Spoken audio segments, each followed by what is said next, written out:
An older woman stands in a green field, a verdant farmland held inside of a massive moon crater. Outside of the crater's bold walls, the moon of Ghana is a frozen wasteland. But inside the inverted dome of the Halfis farming colony, it was a paradise. She looks across the vast orchards and fields and feels something twist in her chest. Her fellow parishioners stand in front of her, all dressed in the robes and symbology of their faith. They had come for her final sermon. Of course they had. The woman smiles in relief and takes strength from her disciple that towers before her, the strictures carved onto its body. And so Almeria Equinox begins her final sermon. For centuries, the Church of a Million Lights has stood unopposed in the Celestial Federation. They gave breath to humanity and spoke liturgy over the vessels that carried us into the stars. But now, they have become false prophets. The Church has grown fat and wicked as its reach spread throughout the universe. Their influence has become empire. Whole solar systems are subjugated by the Pontifex, and today his radiance has declared a holy war on our colony. Here on Ghana, the people are poor. They subsist entirely on the farming of this planet's land, most of which is sent planetside to Frigga. They toil, tithe, and still his radiance demands more. And now he has decided that if he can't collect his coin by faith, he will take it by force. Brothers and sisters, we have helped make this possible. The clerics of the Halfas parish were tasked with the shepherding of this colony. We broke stone, built schools, and spoke hope during the darkest days. But we also collected indulgences, exiled apostates, and strengthened the grip of the Pontifex's empire. But no longer. Today, we stand firm against the approaching storm. We will throw back their so-called crusaders that seek to take our tithes by force, and we will atone for our sins. We will fight my clerics, and we will pour out our holy wrath on those that would seek to destroy our hope.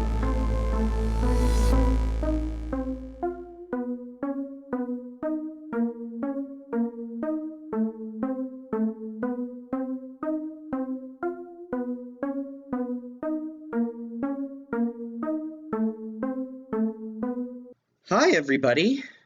I was like wondering if you wanted us to do like a Sparta cheer. Yeah. We are continuing our bypass system anthology today with a game of Blessed Engines. Blessed Engines is a small mini game off of the Emotional Mecha Jam. I would highly recommend it. It's really cool. I think everyone should go look at it and give the person that wrote it some support. Who wrote it? Shoot, let me look at the... I have the person down. Let me look at the game rules. It's a small little 3-page thing. It is by Jason Brown.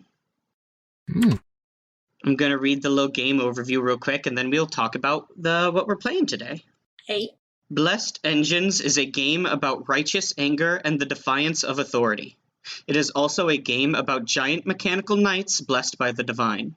You will be playing as clerics of the Church of a Million Lights, forced by conscience to rebel against the institution that has taught you everything you know. Let fly your holy wrath and succeed, or succumb to despair and fall away. Little minor content warning. This is a game that deals with questions of faith, religious authority, and justified violence. If that isn't your thing, or if that sort of stuff makes you uncomfortable because you're not in a good place to negotiate your feelings with religion on that sort of stuff, and that's not your thing, that's totally okay. Bypass System will have lots of different other games and lots of different other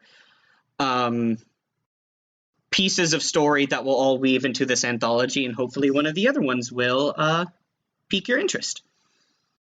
Okay, so I wanted to continue our story of the Paramore solar system, but I realized a little bit after we put out Romeo and Juliet that we had covered pretty much all of the factions in one way or another in that little mini game besides the Celestial Federation. So I thought it would be really cool to do something that sets up the Celestial Federation.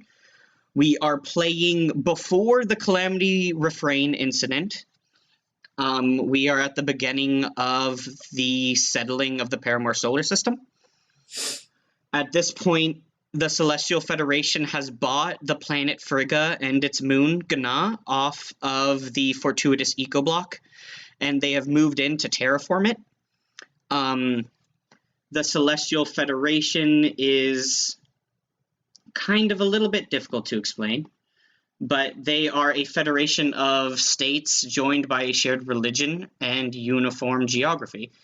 It's a religion that believes that humans are made out of star stuff, and therefore relationships are as sacred and pure as light. And they have developed a kind of space magic related to being empaths and telepathy, and they use this sort of ability that they get from their religion to shape the world towards a goal that we don't know quite yet. So Frigga is a very cold planet, and so what they have done is they have turned its moon into a farming colony. The moon is also frozen, but what they have done is they have turned all of the large craters inside of all the moon into these small pockets of terraformed area where it's just green and luscious orchards and farmland just spreading throughout the large craters. And their farm colonies are expected to send basically all of the food and things that they develop down to the planet below for the people that live in the large cities and everything. Due to that and a couple other differences that we will get into later, you, the clerics of the Halfish Parish, have decided to start a reformist revolution inside of your religion.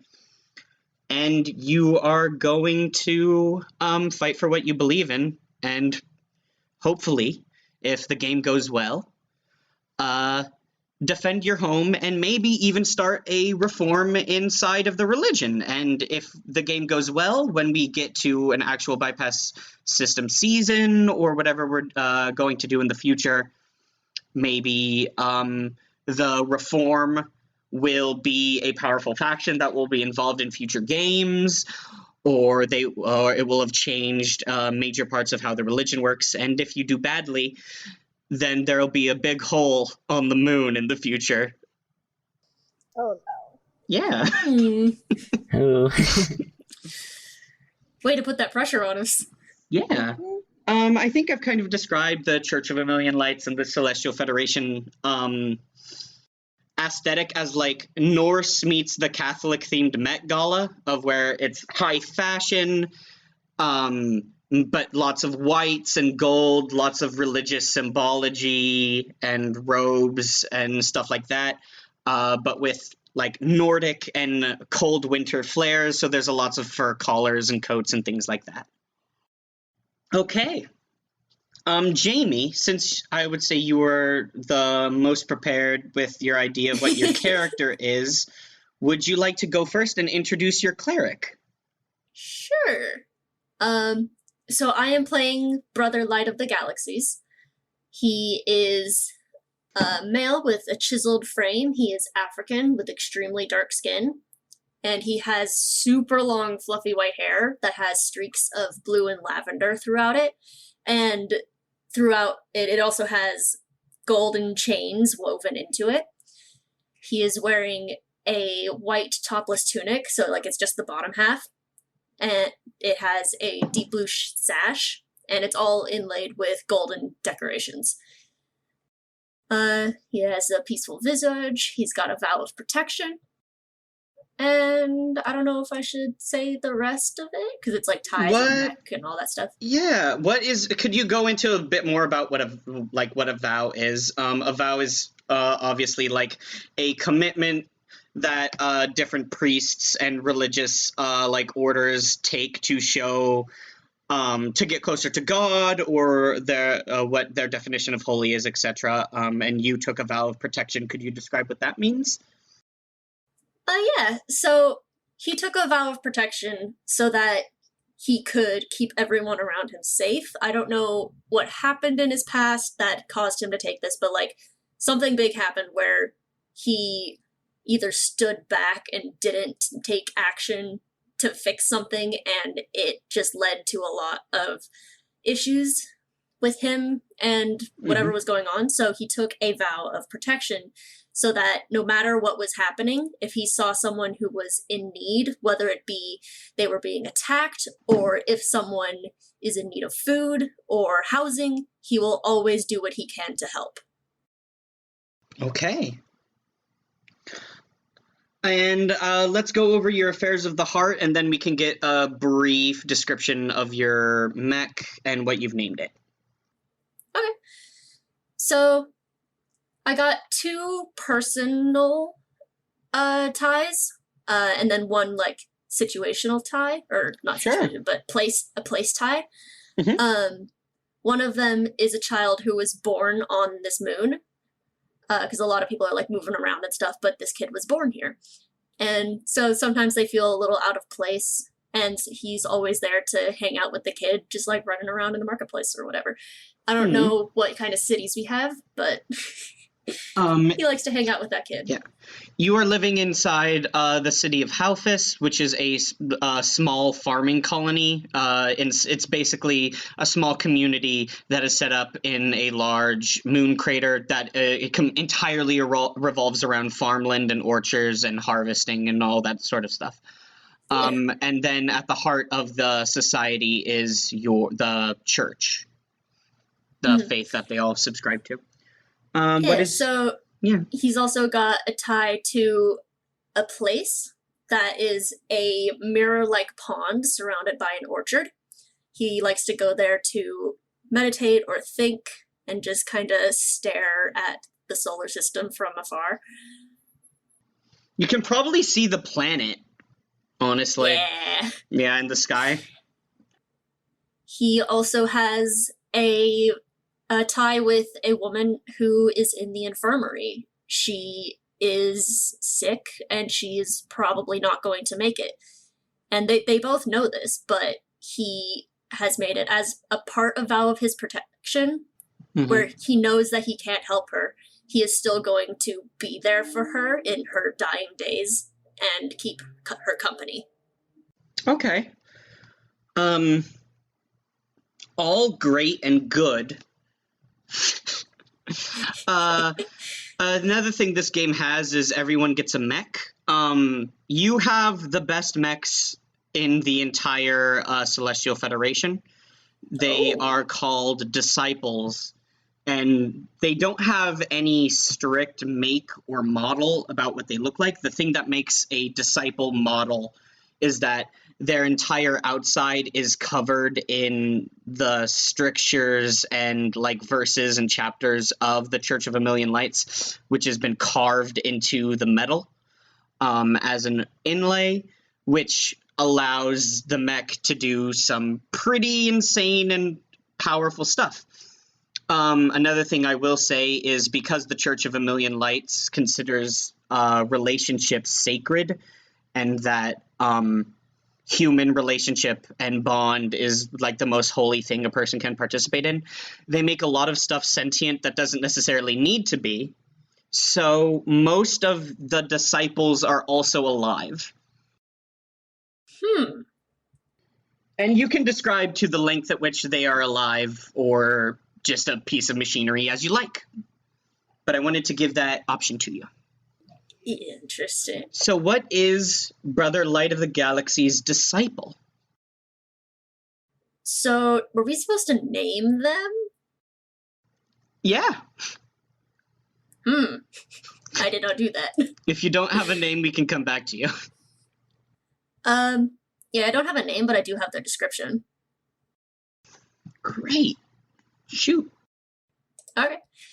So Brother Light's mech is the center of it is a glass iridescent capsule that the pilot sits in, kind of like floats and like puts on this strap that holds him in place. And coming out from the back of the glass capsule are 6 enormous wings made of different colored metals. Black wings that spill the blood of evildoers, gold wings that bind an enemy to your will, and white wings that can crack the heavens. Dope. That sounds awesome. I love that. Does anyone want to go? Yo, your mech name! Sorry.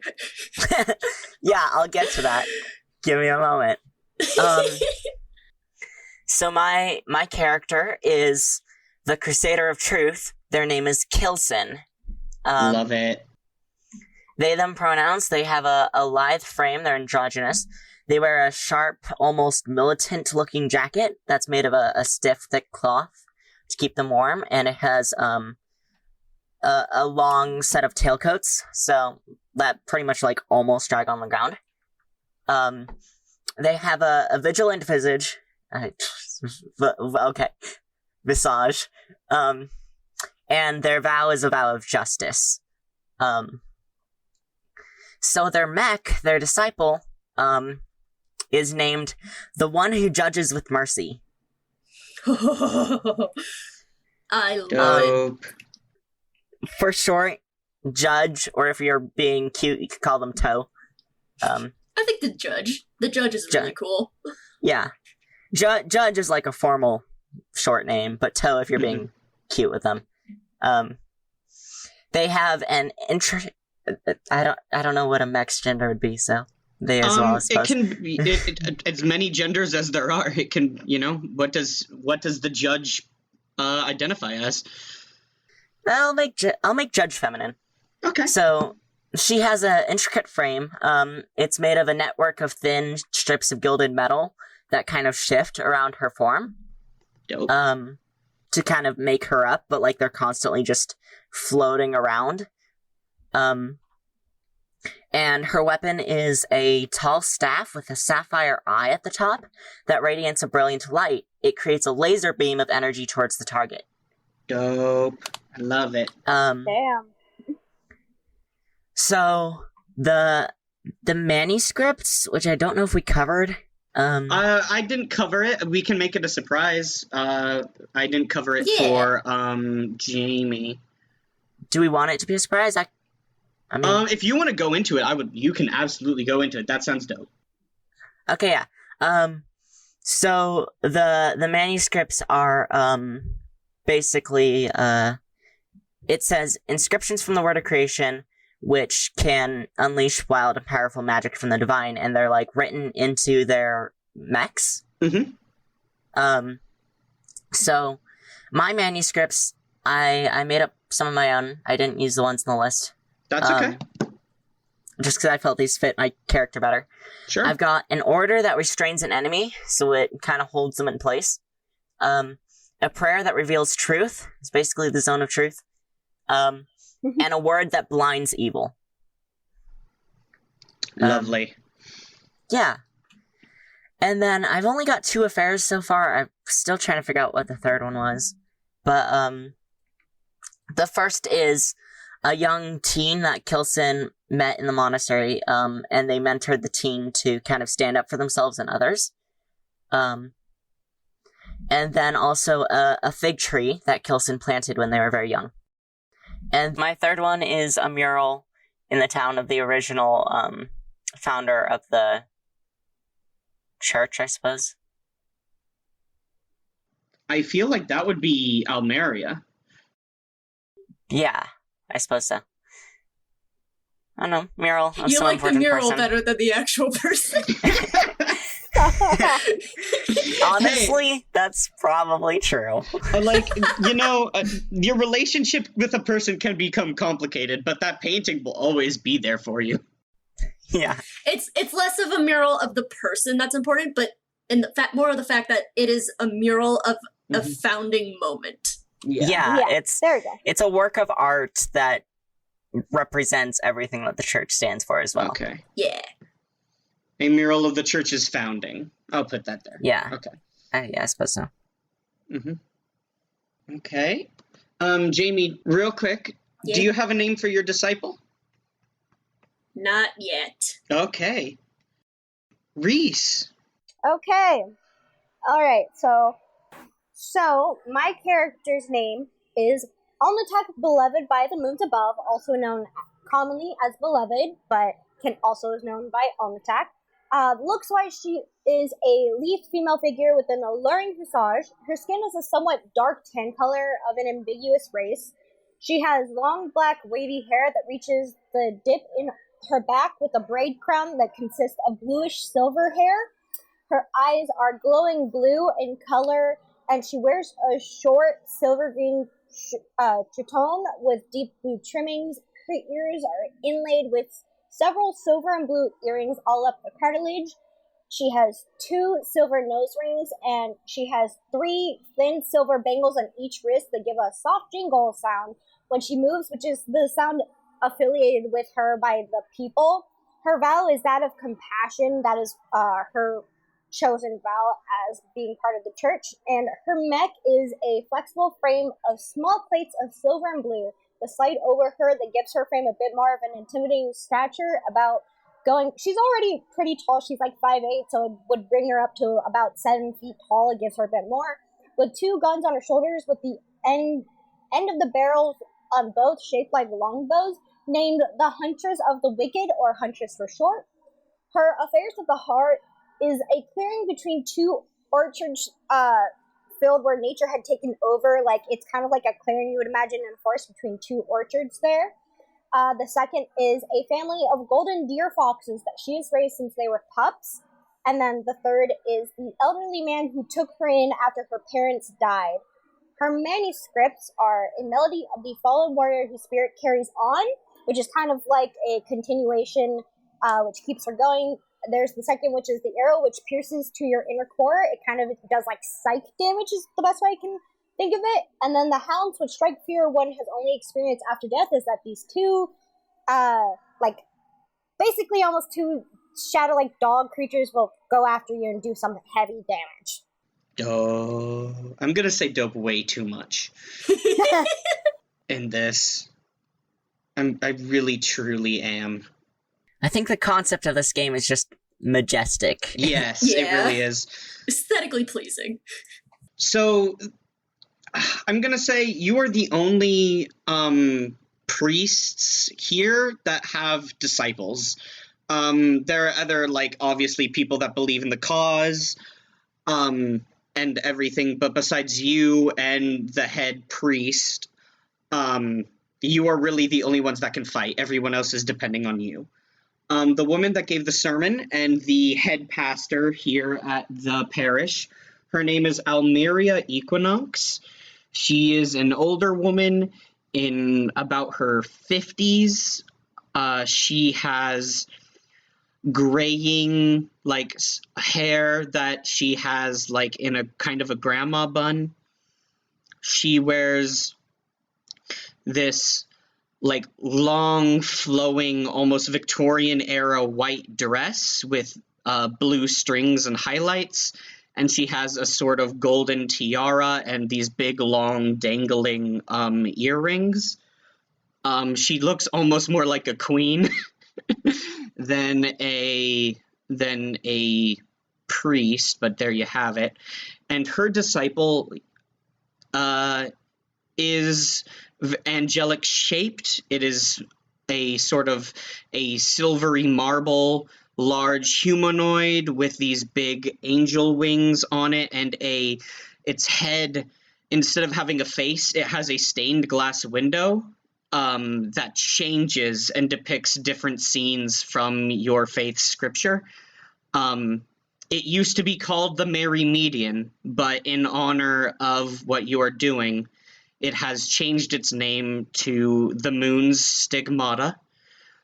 Stigmata is a term that means a holy wound. It is generally referred to by the holes in Jesus. They used to be like these cheery members of the community. They like Almeria was basically everyone's grandmother. But now has sort of been forced to take this more militant role. And the Merry Median was once a very like it was a statue of like art more so than it was a military machine of war. It was more to look pretty and to look inspiring. But they have fashioned it weapons out of various farm equipment for it to use. Stigmata is they, them, or it pronouns. I don't think stigmata gets gender. I did figure out a name for my mech. Ooh, what is your disciple called? So I think it is also a she, and her name is the Guardian of Serenity, or just the Guardian, for short. We got the Guardian, Judge, and the Huntress. These are all very good. But it's not the Judge, it's just Judge. Just Judge, okay. Yeah. It's not a title, it's a name. Lovely. What was that full name again, Jamie? The Guardian of Serenity. Of Serenity, that was what I was missing. Okay, also she. Just gotta have the mechs all be she's. They're all wonderful, powerful ladies. Yes. It's like ships and cars and machines nowadays. They're all she. I know some Because cars that are women guys, do everything. Mm-hmm. It's true. though. Damn. So, how this game works is everyone gets 3 scenes where you have to defend your affairs of heart, and then at the very end there is a big conclusion scene. And anyone can aid each other's scenes, but you don't have to necessarily. But to succeed, the person that is defending the affair has to succeed. So I'm going to read the how to play section real quick. Begin the game by reading the story aloud at the table. My opening is a very slight rewrite of the microfiction at the beginning of the game. I just basically changed the names and a little bit of the wording and added a brief bit at the beginning. But yeah, all of the credit for that incredible intro monologue goes to Jason Brown. Everyone should feel the guilt in their hearts and the righteous anger welling up and get ready for it to overflow. Then we create our clerics, pick out your mech traits and your affairs of heart. Everyone gets ready to circle their choices or write them down separately. Also, everyone should be keeping track of your righteous fury. It starts at 9. These are the points you will be spending to try and win. And, prepare stuff. And then your Holy Wrath starts at 0. You get a Holy Wrath if you ever lose an affair of heart.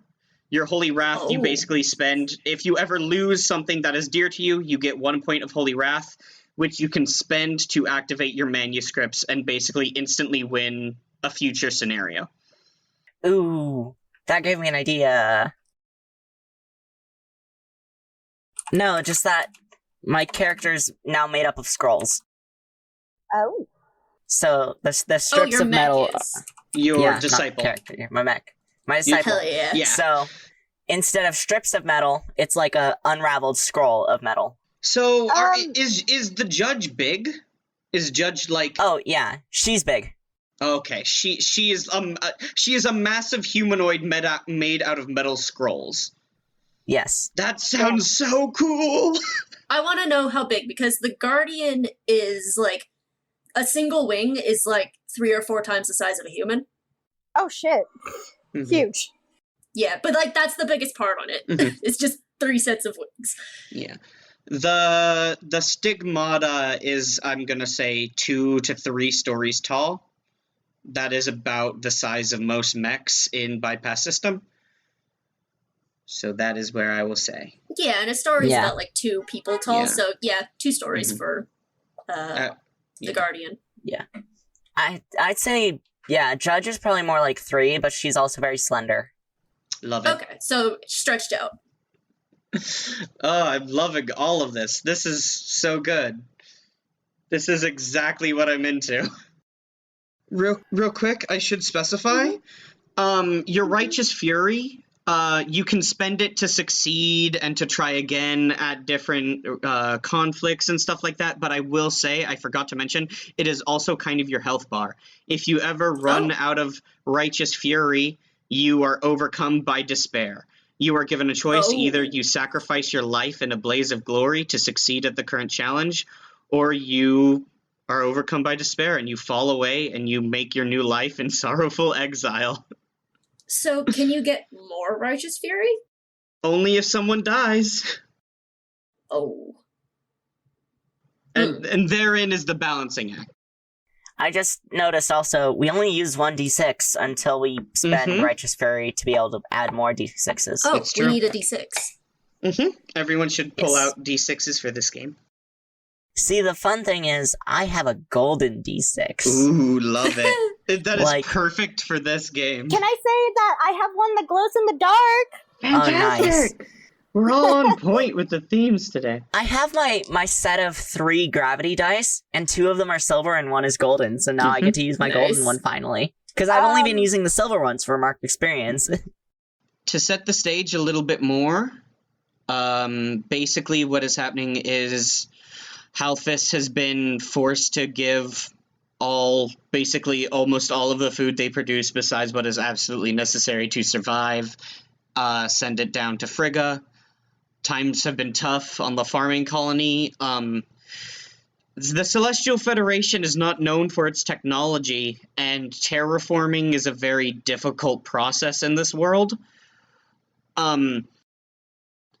To specify, the Celestial Federation currently only has one faction that is capable of, like, true terraforming, and they just make stuff colder.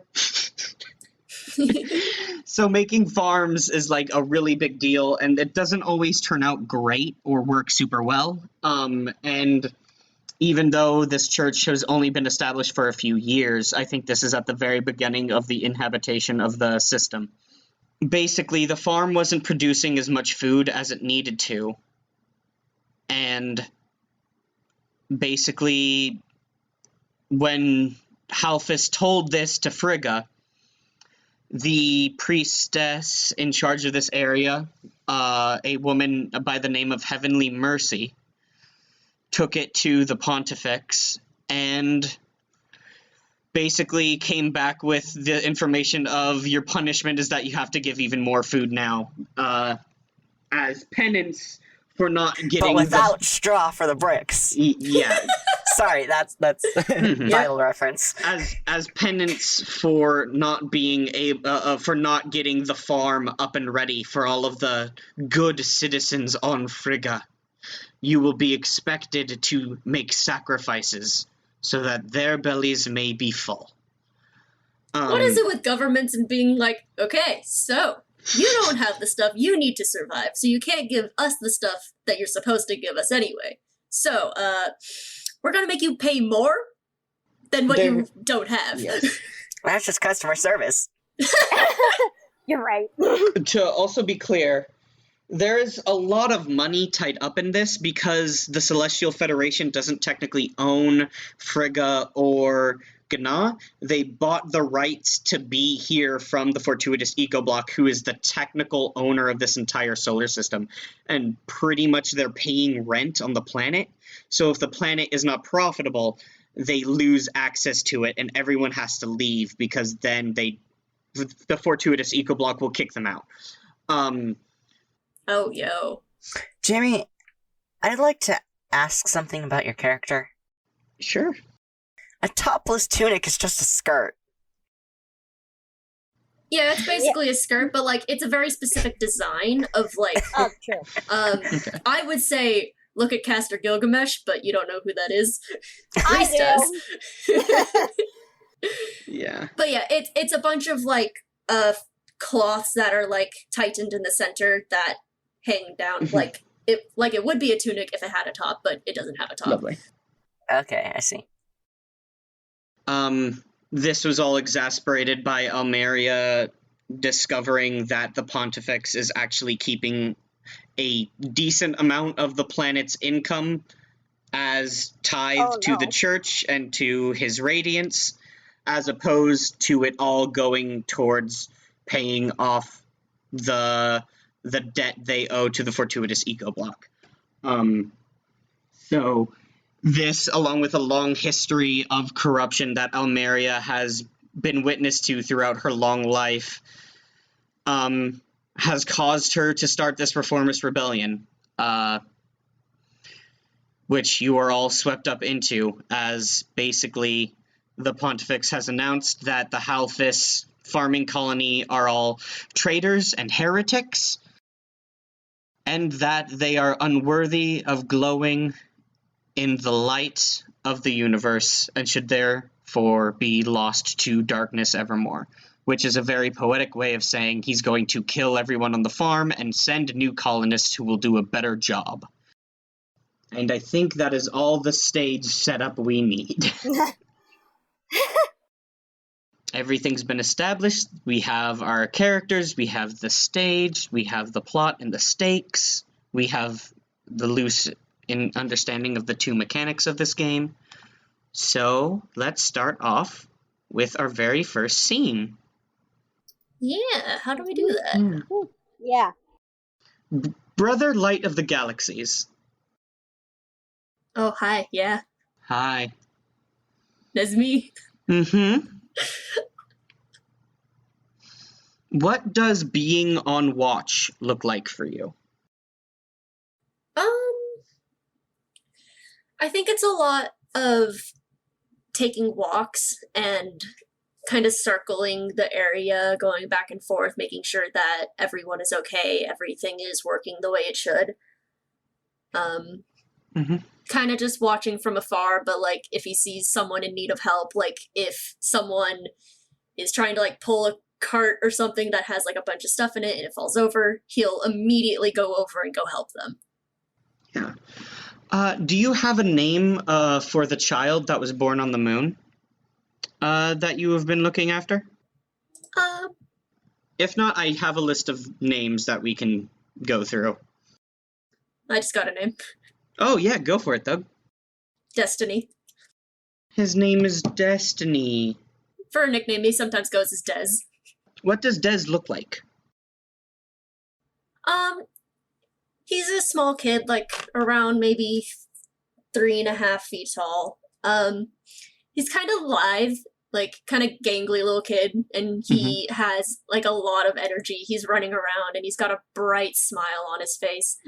And he's got like a curly kind of like a dirty blonde, curly short hair. Lovely. So as you are walking around the town, keeping an eye on everything, doing your duty as one of the priests and clerics of this order, you feel someone tug on your battle skirt tunic. And it's Dez. Hello, brother. Hello, Destiny. Hey, I was wondering if I could ask you a question? Brother Light kneels down and in front of Dez and smiles a little. He's like, yes, of course. Did we do something wrong? My mom says that the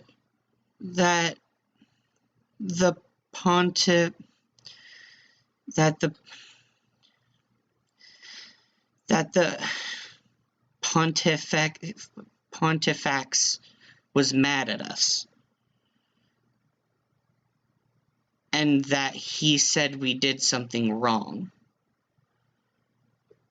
But I don't understand what we did wrong or why we're in trouble. Why do you do this to me, Riley? This is a game about righteous anger. You're supposed to get upset.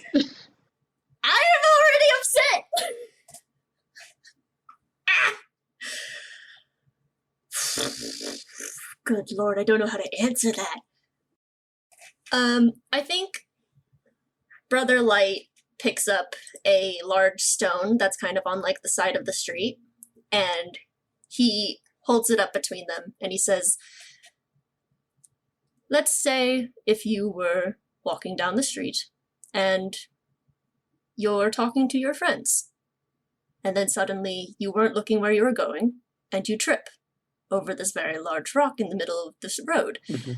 And your friends all laugh at you, and you are angry. But you're angry at a rock. Did the rock do something wrong? No? The Pontifex are the same way. Their minds are elsewhere, and they see one thing that is not going the way they want, and they get angry. We did not do anything wrong. There is just a misunderstanding. Can't Mother Almeria explain the misunderstanding? That is what we are trying to do. It takes time and patience.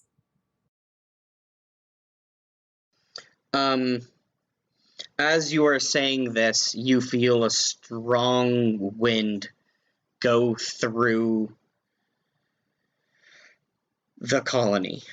We see a large white ship.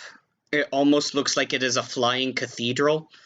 It is looking down on you as this like large white triangle that has the aspects of a cathedral built onto the bottom. So you realize when it flies, it lowers its front down. And this is a large Celestial Federation ship that has appeared, and the gust of it entering and coming towards the colony has made this huge influx throughout the entire colony, and we just see all of these green leaves being knocked loose and being like circled up in this updraft as this large ship, its title emblazoned in shining glory on its side, "Our Justice Fulfilled," as it comes into the atmosphere and slowly lowers itself down into the farmland and parks itself in one of the pastures. What do you do? I would like to say, Kilson and Alnatak, you also, wherever you are in the colony, you also witness this. It's a big arrival. It's hard to miss. So this thing is bad, right? It looks like it's been sent from the church, and it's not one of yours. But it hasn't attacked us. Not yet.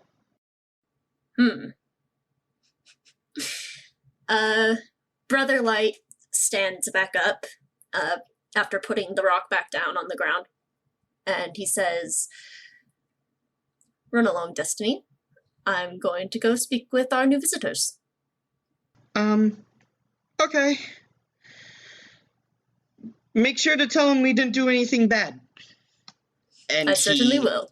He grabs an apple off of a cart, and he runs past a weird blue space sheep that has like a giraffe neck, and he goes around a corner, the camera of which can see that he stops immediately after he goes around the corner, and he turns around, and once he is certain Brother Light is walking towards the ship, he peeks out, and then he kind of sneaks towards the ship so he can see what's happening. You little bastard! And that's called lying.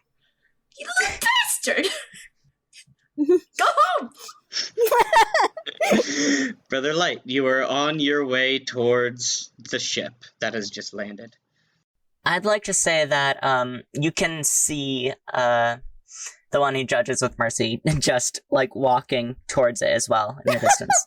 Lovely. I would say you can absolutely see Beloved making her way as well. I would say she's someone that you kind of can almost hear, as she has she also has bracelets that, like, I would say have become a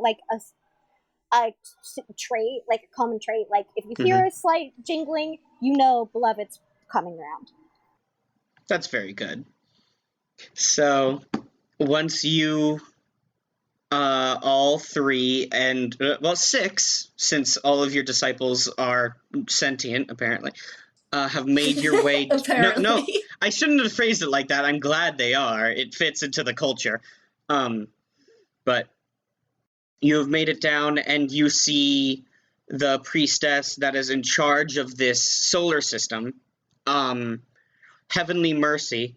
She is a beautiful blonde woman with pale skin, bright blue eyes. She has this golden blonde hair that is put up into a sort of large golden spiked headdress that almost gives her a sort of a radiant halo. She is wearing a simple white dress with a fur collar, and it has these streaks of blue scripture that will appear on it and fade out randomly. Ooh. She is flanked by two robots that look almost exactly like her, but instead of a face, they just have a metallic shield that has a star symbol emblazoned on it, and they have similar headdress tiaras, and she is flanked on each side by one of them, and they walk towards you. Okay. What was her name again? Her name is Heavenly Mercy. Ah, I know her. You would refer to her as Sister Heavenly Mercy. Brother Light approaches her and says, "Good afternoon, Sister Heavenly Mercy. How can we help you on this fine afternoon?" Good evening. I have been sent as the last emissary before things get truly bad. Where is Mother Almeria? We would need to speak with her. Where is she? Yeah, she would be at the church, probably, or maybe out, like, if something bad has happened, she would have gone somewhere else, but most likely she is with the church. Okay. That is her spot. This is where I'd say, Tak comes in, and she goes, "Let us walk with you to the church, Sister Heavenly Mercy." I would be delighted. And she strides forward. Her robot bodyguards are marching behind her, but just a little bit back, so she has a sort of triangle, and she does it in a very explicit way so that you have to kind of fall in order behind her like a flock of birds. The robot on the left is called Prologue, and the robot on the right is named Epilogue. Hell yeah. I had a feeling. Love it. Mm-hmm. Olive Tak is not flocking behind because she is someone who would walk not exactly right next to Heavenly Mercy, but like because the robots, but like kind of a little bit off that she's walking next to her, not behind her. I'm going to be honest. This is the last chance that his radiance is going to extend.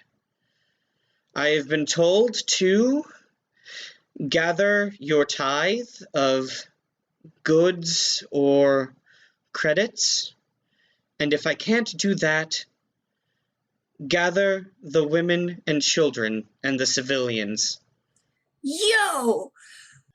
We do not have much tithes to spare, Heavenly Mercy. We are barely continuing as it is. You see the people around us. We're just trying to make a living. I have been assured by the Moirai that your terraforming systems are operating perfectly fine. Additionally, I have spoken to the Frigid Cold, and they have assured me that they did their job and planted them correctly, and that they should operate. it's not the matter of how much they're offering, it's how much we've already given. It is not my place to discuss these things. I'm simply a mediator between the different factions. But I don't want to call in the virtues. And she stops and turns and looks at you all. The virtues is basically the internal affairs wing of the church. They are called the Exalted Virtues. They are basically the highest, most seat of power in the church. And they are the sword of Damocles that hovers over every single, head priest in every single parish. If things ever get truly bad, then the Exalted Virtues are called in, and no one wants that. I'm not saying that we go that far. There is no need for that. I truly believe we could just talk it out, as I think from what you have talked to and from what I have experienced, that there is a misunderstanding. There is a miscommunication that we are both witnessing in this aspect. I would certainly hope so. May we escort you to the church? Please, I would most welcome it. So they do that. Yeah, you do that. We hit that button. Mm-hmm. At the foot of the church, you see the moon's stigmata. It is kneeling in front of the church in, a position of recompense, and, it looks like it's praying for forgiveness. Its face mural is that of the settling of Ghana and the establishing of Halphus. It basically is a stained glass window version of the mural that Kilson loves so much. When it sees you all approaching, a voice emits from its loudspeakers. Mother Almeria has asked me that any visitors from the Pontifex be turned away. She will not speak to you in our holy place. If you wish to speak with her, it will be in the garden.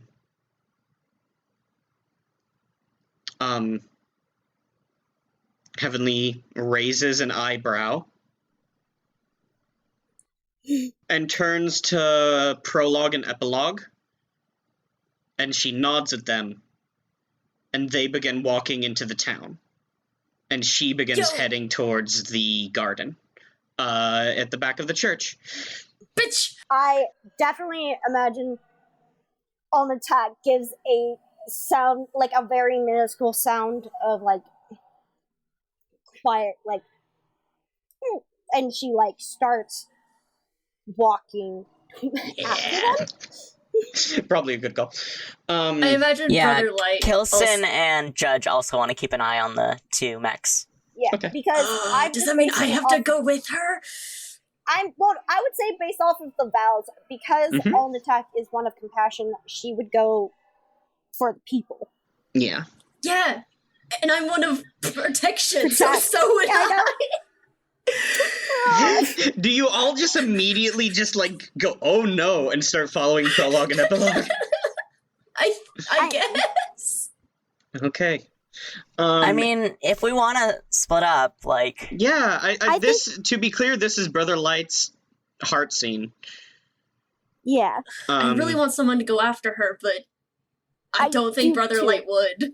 Yeah, I know Brother Light wouldn't, and just from what I know, as On Attack was literally the one trying to convince Heavenly Mercy, please don't send the virtues. So wouldn't Almatak follow Heavenly Mercy then? But she's compassion, so if she sees the robots going towards the people, she would go for the people, because compassion is yeah. and does involve, like, there is, like, I would say some sort of protection involved with compassion. Maybe since Kilson has a vow of justice, they would go after Heavenly Mercy. Because, because that one is dealing with the head of our current church. Let me just say, though, Reese, Yeah. you're way better at doing, like, convincing arguments than I am. I think that's where it would be more of the, what's her name again? Not Heavenly Mercy. The other one. I can't think of her name. What? Oh, Our the priestess. founder. Our priestess, yeah. Our priestess. Almeria That is- Equinox. Almeria. I think you need to be there for, like, protection more than convincing. To be clear, I'm establishing a heart scene for Brother Light. For What I'm the saying Light, yeah. is the threat to the affair of the heart is that the church is going to take away the children. They don't want them to be caught in the crossfire, so Heavenly Mercy is basically like saying, ultimatum, give us what we want, or we are removing the civilians before this becomes a war zone. Rowan, if you don't want to go with Heavenly Mercy, I can do that. No, I'm fine with going with Heavenly Mercy. Mhm. I don't know which is going to be the best route for you. Yeah. Yeah. I could see Kilson going with Heavenly Mercy because it's more of like, how is this going to play out? Yeah, exactly, yeah. That's what I was thinking too, yeah. Great. I'm not ready. What do you do, Brother Light? Don't like you. I'm trying to figure out which way he would go, because like his whole thing is protection of the people. So in that direction he would go stop the two robots. But also he knows that like there's a higher level to protecting than just I'm gonna go beat up some robots. So yeah, you know what? Since there's two robots, I think Brother Light's gonna go with Beloved. Basically what is happening is prologue and epilogue get into the town square, and they begin broadcasting. The star symbols on their faces light up and begin broadcasting an evacuation order for any civilians that do not want to face the wrath and justice of the Church of a Million Lights.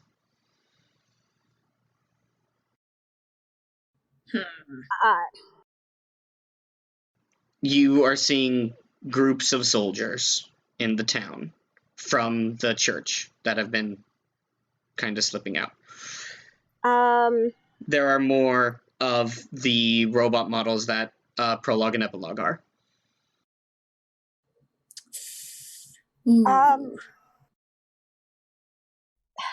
wanna say something, but I don't know. I'm waiting on Jamie to make a decision. This is her heart scene. Yeah.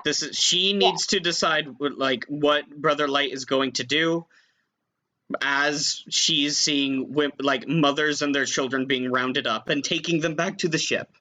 Okay, so the Guardian of Serenity flies up above the town and dives toward the ship and lands on top of it with like the white set of wings on the bottom, landing down kind of as like a wraparound for legs, and the front to wrap around the front over the opening. Okay. And Brother Light starts walking that direction too. Yeah, great. Roll 1d6 to see if this works.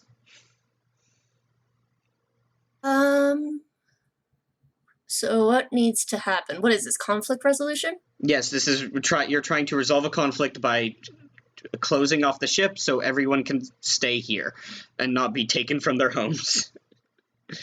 You start with 1d6. If an ally wants to spend one of their Righteous Fury points to help you, you get another one. You're not really attacking with unbridled force. You can spend one, but yeah. I have to roll a 6? You can, if you don't roll a 6, you can spend 6 minus the highest roll you get, points of Righteous Fury to succeed by sheer force of will, Or you could try to strike with unbridled force, sacrifice 2 righteous fury, and add another d6. Well, I got a 5, so I could just spend 1 to make it a 6. Yeah. Okay, yeah, I'll do that. So describe to me how your disciple basically keeps them from taking the children away in the spaceship, as like it wraps itself around the entrance. Obviously, that is a good start, but as these robots start marching up and their arms unfold into guns and they start firing at it. I think the black wings on the top unfold and spread out, and the feathers on it start shooting out in different directions, protecting the people and protecting Brother Light from the bullets. And it just keeps firing them off, and each of them is connected by a chain. So they as soon as they're shot, they are pulled back in with like a flurry of sparks. So all of your feathers are like low-key harpoons. Yeah. This keeps up for a bit until suddenly Heavenly Mercy like strides over and raises her hand, and all of the robots immediately stop and turn to her.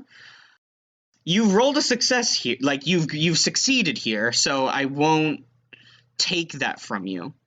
But basically, Heavenly says, I have spoken with Mother Almeria.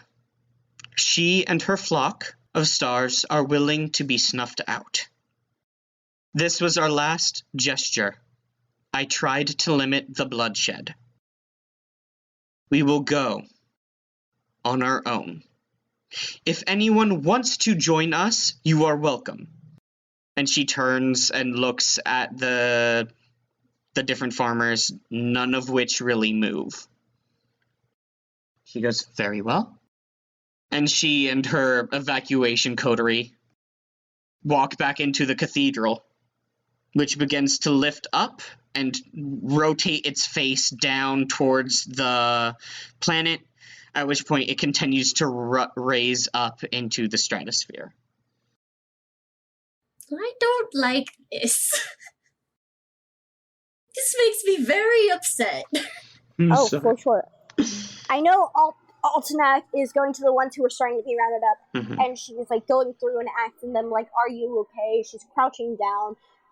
If there's children crying, she's like soothing them. She's singing softly to help them, who are like the ones who are really frightened, to quiet them down a bit, and she's just making sure everyone is okay. I think Brother Light also goes to certain people, but and like talks to families, and he starts trying to make arrangements to move as many people as they can to smaller settlements, so that there are less people inhabiting the main settlements, which are most likely the ones going to be attacked. Okay. Alrighty. A week passes. Oh. At this point, the revolution has kind of become well known and is a fact.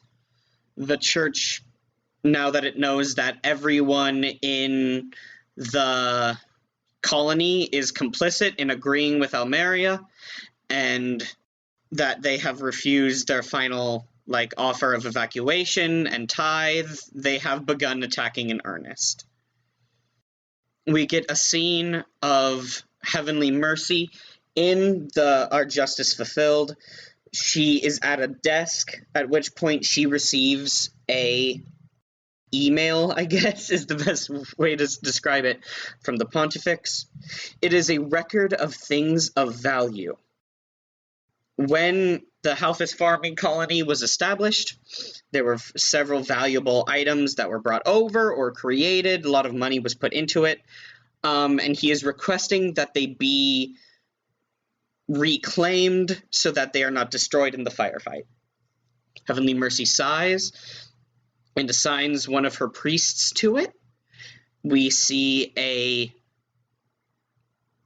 young, kind of scrappy-looking man in a tight white suit with these light fur cloak aspects to it.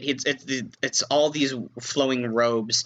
He is handed a list of things to reclaim, and he goes and climbs into his disciple, a large white humanoid mech with these big purple red wings, a long demon tail, and it has these swirling up horns. This is the Morning Glory, spelled like a funeral sad morning, not the time. And it is designed to look like a fallen angel. He gets inside of it, and he is flying down towards the colony. Kilson. Yeah? You hear an announcement. A voice you don't recognize is giving a list of demands of various items that need to be turned over to the church. If they are not turned in within the following hour, the priest and his disciple, the Morning Glory, will be forced to take it through violence. The mural of the church's founding is on that list. Excuse me, they want us to tear up a mural within an hour? No, they want you to take down the mural and give it to them so that it can be sold. I don't know if they know what a mural is. It's normally painted on a wall. They're saying, take off the wall with your mech suits and give it to us. My mech doesn't have arms. It's just a ball with wings, huh? Yeah. Oh, dog. Yeah, I don't think Kilson's going to do that. This fallen angel lands. Is the mural on the outside of the church? Or is it on the inside? Oh. It could be one of those ones that are like over the entrance, like in Greek temples. Mm-hmm. Ooh, I love those. Yeah, I think, it would be like it'd be on the outside, but like over the entrance. So this thing lands, and it doesn't take long for its, face to turn and see the mural. Inside we get a shot of the priest looking down at the list. And he turns up and goes Glory, I have here that one of the more valuable things that need to be reclaimed is the church founding mural. Also, let me just say, the moment that Kilson heard the list, Judge is standing guard next to that mural. Yeah. Oh, good. They're going to put up a fight. He presses a button to turn on the speakers. And he says, I'm assuming that disciple is here to help me remove the mural. Of course not. This is your last warning. You do not steal from those that have little. Yo. Damn. And you do not keep the signs of our faith from his radiance. And the tail kind of lurches forward and becomes rigid, and the Morning Glory grabs it and it separates from it and it becomes a long spear. Oh, Jesus Christ. Cool. And it begins to march forward. Judge readies her staff. Okay. He's coming at you with a spear. Yeah. To be clear, yeah. So, she's going to hold it out in front of her, and when she sets it down, a beam of light comes from the sapphire eye, straight at Well, I say light, it's a laser. Yeah, it's a laser. You fire a laser at the thing. Mm-hmm. It flares its purple-red wings, and like an energy shield goes up, and the laser kind of is absorbed by it as this thing is coming towards you. So, conflict resolution. You can let fly your holy wrath by building a dice pool and rolling. You get 1d6 by default, but you can get more by doing the following that we've described. Yeah. Well, I'm gonna roll, see if it works. Ouch. What'd you get? A 2. Ooh. Oh no. Okay. Which is better? Do I want to spend 2 Righteous Fury to add another d6 and hope that that makes it? You could spend 2 Righteous Fury, or you could spend 4. I think the 2 is the better bet, and, Yeah, you know, probably. in the end, it's just a mural.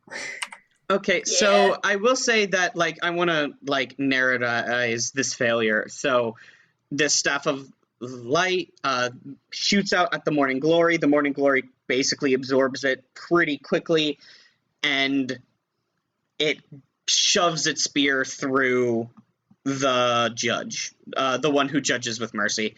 I don't think any massive damage is done to the judge because it is a weird, like, empty mummy made out of religious scrolls.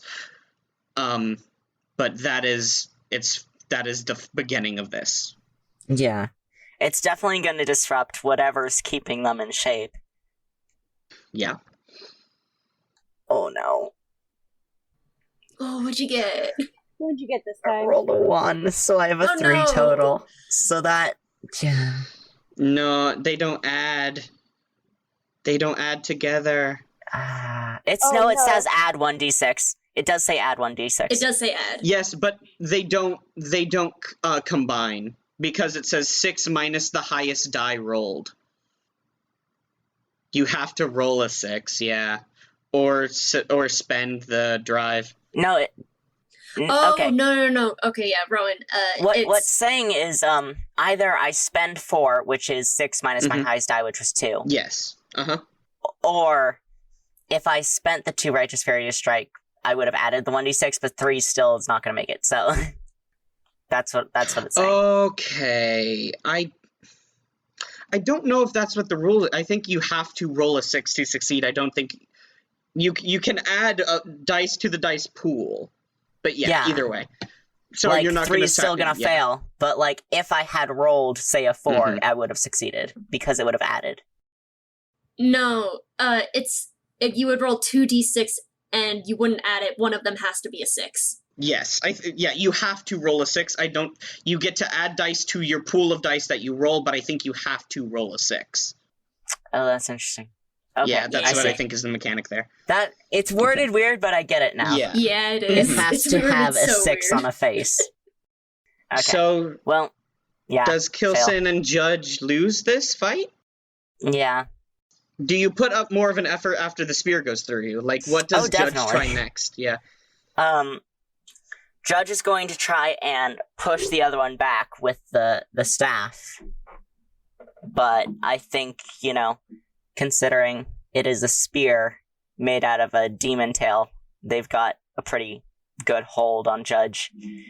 So as the Morning Glory's spear goes into the one who judges with mercy, and the Morning Glory gets closer, their, shield, or their energy shield, as it pushes towards the one who judges with mercy, the different scrolls of this, gilded metal start to get pushed out of the way and singed as they get pushed back, leaving just kind of the center framework that holds up Kilson. And I think the Morning Glory just kind of, slaps Kilson and that frame, that core, out of the main body of the one who judges with mercy. And they just go flying. And the rest of the scrolls just sort of fall to the ground around the area wherever they were, because now the center, like it is a mech, but it's also basically a suit. Once you take out the person, it's not going to hold itself up. And another problem is the energy shield that the wings are setting up also, like, burns your disciple as it touches it. So just being near it or touching it is causing, like, damage to the structure. Yeah. This mech has been given the materials to safely remove the mural from the wall. And it kind of, after, like, knocking you aside, it pulls out this sort of gun that kind of, it draws a quick square in the wall around the mural, and then the mural is just, like, that square burns through the wall and the mural is separated, at which point the gun kind of unfolds into a sort of claw, which then suctions onto the front of the mural, and the Morning Glory pulls it out. Add one Holy Wrath. Yeah, add one Holy Wrath to your pool. You now have that. This continues over the next couple of days. Basically, any religious symbology that is of any value or worth to your community is removed over the coming week. Statues are taken, various pieces of machinery that the farms had been using are stripped, that sort of thing. I'm gonna put the mural of the Church of Standing is lost. How is this so infuriating? We barely started.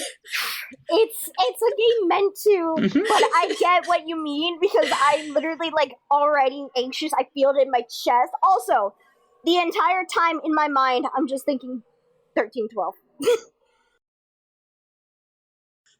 I'm so mad. Another week passes after that.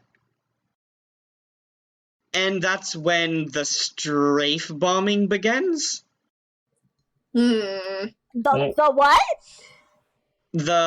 Our Justice Fulfilled lets out a couple of warning shots out into the farm fields. And Beloved, they start a fire. Oh no. And there is a fire encroaching upon your clearing between the two orchards. Dude, this one might also work with my next one, too. Oh no! Because we both have orchard-based ones. Yeah. Okay, so she is going to...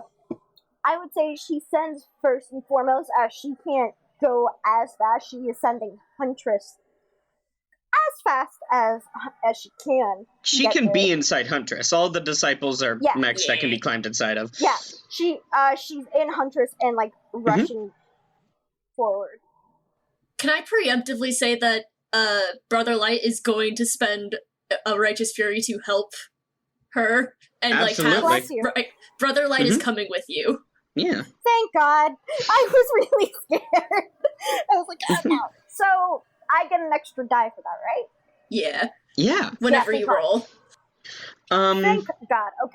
So, as you are coming up upon this fire, you see these large harvester mechs. They are not humanoid, but they have 2 arms and 2 legs. Basically, they have they're very bulky, stocky things that have these 2 big legs that go up and connect to a sort of almost vehicular cockpit. It's like a combination torso / long, like, almost muzzle snoot. Like, its head isn't on the top. Its head comes out of the chest, and so its chest is this big, long triangle. And then there's a glass panel. and they have these these sickle arms and various machines based for sucking up fruit and collapsing down orchards. This is a team of harvesters from the Fortuitous Eco Block. Basically, they made the Celestial Federation made a deal with saying that they could pay off some of their royalties in the crops of the Halphus farming community. Well, thanks for burning down our crops. The fire is meant to destroy what they don't want and also to shield the harvesters from being attacked. Which Beloved and Huntress are now seeing. Yeah, so, yeah, she's gonna go in with the guns blazing. She has them on her shoulders. She literally has them on her shoulders. I think to help out, I think Brother Light and the Guardian of Serenity is going to be focusing on the fires, and they're going to just be, like, blowing gusts of wind to blow out the fires and, like, keep them from spreading. Excellent. I'm shooting. She is going to shoot. I'm shooting. I'm shooting. I'm shooting at the Yeah, at the harvester mechs, yeah. Okay, roll 2d6. I want that on a shirt. I'm shooting. Oh, you can add another d6 if you want. I feel like this counts as attacking with unbridled force, so if you want to spend 2 Righteous Fury to add another d6, you'll have 3. You know what? Yeah. Okay. She would. I want a 6 so badly. Roll 3d6 and tell me if you get a 6. I would also like a 6 because this also affects my second We're all just like, we're all just like, anxiety. Did you not get a 6 out of all 3? No, but they all add up to 6 and I'm mad. What's your highest die? It is a 3. Okay. So either you can lose your clearing, or you can lose 3 more Righteous Fury to win, to clear the solution. What would you like to do? Yo. We just see all the animals running out of the place. Oh no, the Fox deer. space sheep! No, That's what I'm. The weird, the weird fox space deer. sheep. Also The deer those, foxes, yes. the golden deer foxes. I think The orchids. I'm going to say that.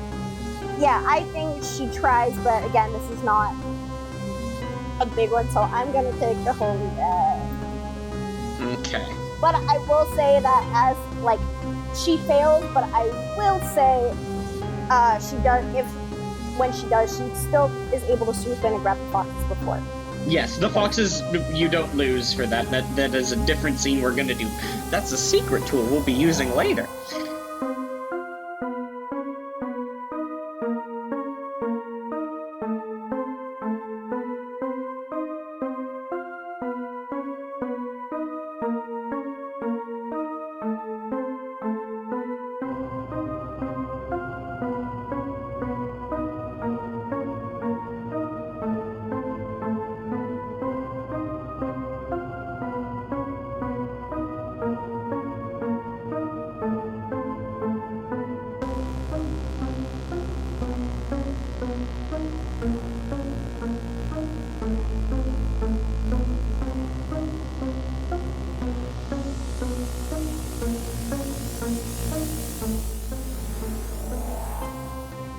Hey Mark Experience listeners, it's end credits time. I know you love hearing this part, but I like to remind you guys that you can find us on Tumblr, Instagram, and even TikTok.